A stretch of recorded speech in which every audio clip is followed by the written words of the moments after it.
তুমি এমন ভাবে আল্লাহর ইবাদত করবে যেন তুমি আল্লাহকে দেখতে পাচ্ছো, মানে আল্লাহ কনসিয়াসনেস। আপনি নামাজ পড়ছেন, মনে মনে চিন্তা করছেন আল্লাহ আমাকে দেখছেন। আপনি ব্যবসা করতে বসেছেন, মাপছেন, ওজন দিচ্ছেন, একটু কম বেশি দেওয়ার সুযোগ আছে, কাস্টমার দেখছেন আপনাকে, আপনি চিন্তা করছেন আল্লাহ আমাকে দেখছেন। আপনি কি বুঝতে পারছেন কি বুঝতে পারছি? আপনাকে একটা বিল পাস করতে দেওয়া হয়েছে, আপনার সুযোগ আছে এখানে দুর্নীতি করার, আপনাকে টেবিলের তল দিয়ে টাকাও দেওয়া হয়েছে, আপনি নেওয়ার আগে চিন্তা করছেন যে আল্লাহ আমাকে দেখছেন। আপনি আপনার বান্ধবীর সাথে পড়াশোনা করছেন ফ্রি মিক্সিং এ, আপনার বান্ধবী আপনাকে প্রপোজ করছে, চলো আমার সাথে একটু কফি খাও, চলো না একটু ঘুরে আসি, বান্দরবন ঘুরে আসি, চলো না একটু ঘুরে আসি। ঘুরলে কি সমস্যা? বন্ধু বান্ধব একসাথে ঘুরতেই পারে, আর আমি তো তোমাকে ভালোবাসি, তোমাকে বিয়ে করবো, সমস্যা কোথায়? তাই না ভাই? তখন আপনি চিন্তা করছেন যে আল্লাহ আমাকে দেখছে, আল্লাহ আমাকে দেখছে। আপনার সামনে সুযোগ আছে সুদের টাকা খাওয়ার, আপনি চিন্তা করছেন যে আল্লাহ আমাকে দেখছে। সামনে আপনার জমি আছে, আপনি তামাক লাগাবেন না কলা চাষ করবেন, এখন তামাক লাগাতে গিয়ে চিন্তা করছেন আল্লাহ আমাকে দেখছেন। আমি কি বুঝাতে পারছি ভাই? এইভাবে প্রতিটা কাজ করা যে আল্লাহ আমাকে দেখছেন, এই চেতনার নাম হচ্ছে ইহসান। কি নাম? এটা অনেক উচ্চ পর্যায়ে। এই পর্যায়ে গেলে মানুষ আল্লাহর মারিফত পেয়ে যায়, এই পর্যায়ে গেলে মানুষ আল্লাহকে পেয়ে যাবে ইনশাআল্লাহ তাআলা। যখন একজন মানুষ প্রতিটা কাজে ফিল করবে যে আল্লাহ আমাকে দেখছেন। এই যে আপনি রোজা রাখবেন, খাবেন না, পানাহার করবেন না, বাথরুমে গিয়ে পানি খেতে পারেন না, কেউ দেখবে? কেন খান না? কি জন্য খান না? মনে করেন না যে আল্লাহ আপনাকে দেখছেন? এইটাই হলো ইহসান, যে আপনি চিন্তা করছেন আল্লাহ আমাকে প্রতিটা কাজেই দেখছে। আপনি আল্লাহ বিরোধী কোনো কাজ করতে পারি না, আল্লাহ আমাকে দেখছেন। আমি কারো প্রতি জুলুম করতে পারি না, আল্লাহ আমাকে দেখছেন। বোনের সম্পত্তি আত্মসাৎ করতে পারি না আমি, আল্লাহ আমাকে দেখছেন। নামাজ না পড়ে আমি বাসায় ঘুমিয়ে থাকতে পারি না, আল্লাহ আমাকে দেখছেন। যাকাত না দিয়ে আমি থাকতে পারি না, আল্লাহ আমাকে দেখছেন। রমজানের রোজা না রেখে আমি থাকতে পারবো না, আল্লাহ আমাকে দেখছেন। আমি পর্দা না করে বেহায়ের মতো চলতে পারি না, আল্লাহ আমাকে দেখছেন। এই চেতনার নাম কি? ইহসান। মনে থাকবে ভাই। নবীজি বলছেন আনতা আবুদুল্লাহ কাআন্নাকা তারাহ ওয়া ইল্লাম তাকুন তারাহ। আর তুমি যদি আল্লাহকে সচক্ষে দেখতে না পারো, কারণ আল্লাহকে তো দুনিয়ার চোখ দিয়ে দেখা সম্ভব না, এটা মনের চোখ দিয়ে ফিল করা যায় আল্লাহ আমার কাছে আছে। যদি তুমি আল্লাহকে দেখতে না পারো তাহলে জেনে রেখো ওয়া ইল্লাম তাকুন তারাহ ফাইন্নাহু ইয়ারাক, যে আল্লাহ পাক তোমাকে দেখছেন। এই চেতনা লালন করো। আমরা অনেক চেতনার কথা বলি না এখন, সবচেয়ে বড় এবং গুরুত্বপূর্ণ চেতনা হচ্ছে আল্লাহর চেতনা, আল্লাহর অস্তিত্বের চেতনা। আল্লাহ আমাকে দেখছেন, এই চেতনা, এটা যথেষ্ট জান্নাতে যাওয়ার জন্য। কোনো মানুষ যদি এভাবে চিন্তা করে যে আল্লাহ আমাকে দেখছেন, আমি আল্লাহকে দেখতে পারছি না, তো কি হয়েছে? আল্লাহ আমাকে দেখছেন, এই ব্যক্তি কি পাপ করতে পারবে? এই ব্যক্তি গোপনেও কি পাপ করতে পারবে? যদি পাপ করেও ফেলে তার মধ্যে অনুশোচনা আসবে না? আল্লাহ আমাকে দেখেছেন। যদি পাপ করেও ফেলে দেখবেন 2 রাকাত নামাজ পড়ে বলছে আল্লাহ আমাকে মাফ করে দাও। আমাদের চলতে ফিরতে পাপ হতে পারে, স্পেশালি যুবকদের পাপ বেশি হতে পারে। যদি পাপ হয়ে যায় হতাশ হবেন না, পাপ হয়ে গেছে হতাশ হবেন না। ওযু করবেন, জায়নামাজে দাঁড়াবেন, 2 রাকাত নামাজ পড়বেন, ওই পাপের কথা আল্লাহকে বলে ক্ষমা চাইবেন, ইনশাআল্লাহ আল্লাহ পাক আপনার গুনাহকে নেকি দিয়ে পরিবর্তন করে দিবেন ইনশাআল্লাহ। যতবার পাপ হবে ততবার নামাজে দাঁড়াবেন, ততবার ওযু করবেন, ততবার 2 রাকাত নামাজ পড়বেন এবং আল্লাহর কাছে ক্ষমা চাইবেন, ইনশাআল্লাহ আল্লাহ মাফ করে দিবেন। শয়তান আপনাকে হতাশ করতে যাবে, ফার্স্টেড করতে যাবে। আরে তুমি অন্যায় করেছো, এত বড় বড় পাপ করেছো, তুমি পর্নোগ্রাফি দেখো, তুমি মেয়ের সাথে জেনা করেছো, তুমি মদ খাও, তুমি এই করো, তুমি কিভাবে আল্লাহর সামনে দাঁড়াবে, কোন মুখ নিয়ে দাঁড়াবে? এগুলো শয়তানের ওয়াসওয়াসা। কার ওয়াসওয়াসা? আল্লাহ পাক ক্ষমা করতে করতে ক্লান্ত হবেন না, আপনি ক্ষমা চাইতে চাইতে ক্লান্ত হয়ে যাবেন ইনশাআল্লাহ। আল্লাহ পাক এমন গফুর রহিম। এক ব্যক্তি 99টা খুন করেছে। কয়টা? 99টা খুন করে এক আলেমের কাছে গিয়ে বলেছে যে আমার কি তওবা হবে? সে বলেছে না, তওবা হবে না।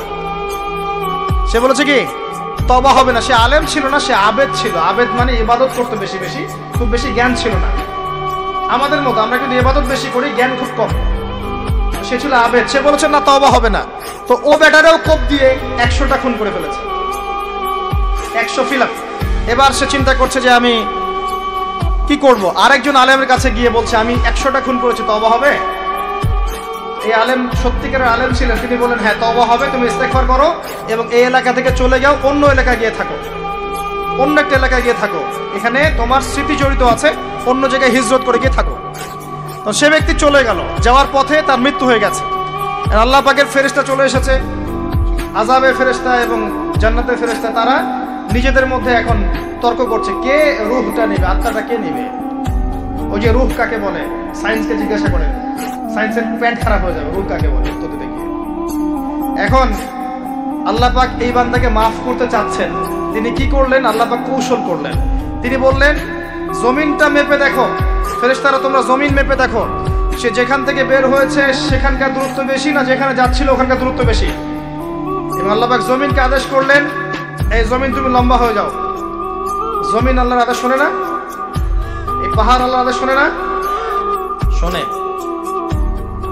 পাহাড়ে যা হচ্ছে, আল্লাহ রাব্বুল আলামিনের গজব চলে আসলে এই পাহাড় দেখবেন মানুষের উপর গজব ফেলবে ইনশাআল্লাহ তাআলা।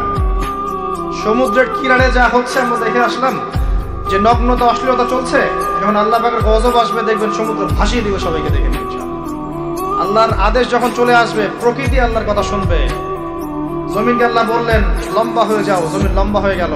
এবার ফেরেশতারা মেপে দেখলো সে যেখানে যাচ্ছিল ওর পরিমাণটা বেশি। আল্লাহ পাক বললেন ওকে মাফ করে দাও, ওকে মাফ করে দেওয়া হলো। 100 খুন করেছে। কত খুন? এটা বলে আপনাকে আমি খুন করতে উৎসাহিত করছি না, কথা কি বুঝতে পারছেন? আমি আপনাকে খুন করতে উৎসাহিত করছি না। আমি বলছি আল্লাহ পাকের দয়া এত প্রশস্ত যে আপনি পাপ করলে হতাশ হবেন না, হতাশ হয়ে যাবেন না। এমন অনেক পাপ করে ফেলেছে আল্লাহ মাফ করবেন না, এমন চিন্তা করবেন না। আরেক ব্যক্তির ঘটনা আছে, এগুলো কিন্তু গল্প না, এগুলো বনী ইসরাইলের কাহিনী, সত্যিকারের ঘটনা।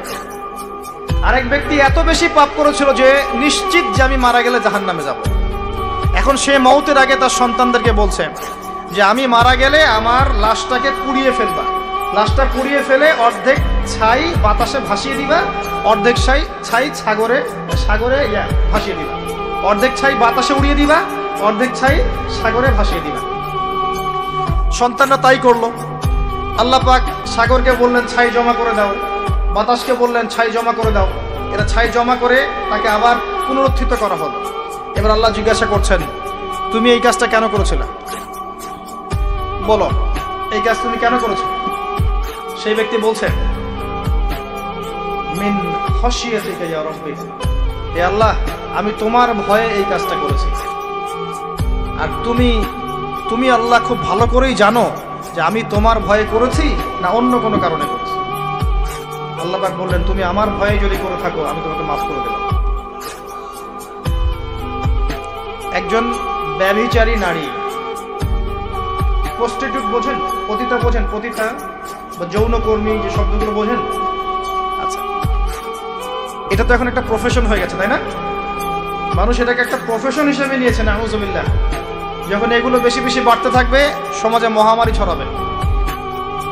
আমার মাস্ক ভাইরাস ঠেকাতে পারবে না তো। এসব ভাইরাস ঠেকাতে হলে বেশ্যাবৃত্তি বন্ধ করতে হবে, অশ্লীলতা বন্ধ করতে হবে, বেহায়াপনা বন্ধ করতে হবে, জেনা বন্ধ করতে হবে, তারপরে ভাইরাস কমবে ইনশাআল্লাহ। হাদিসে স্পষ্ট যখন একটা কওমের মধ্যে, কম বলতে এখন পুরো বিশ্বকে বোঝানো যায়, পুরো বিশ্বই একটা কম, গ্লোবাল ভিলেজ।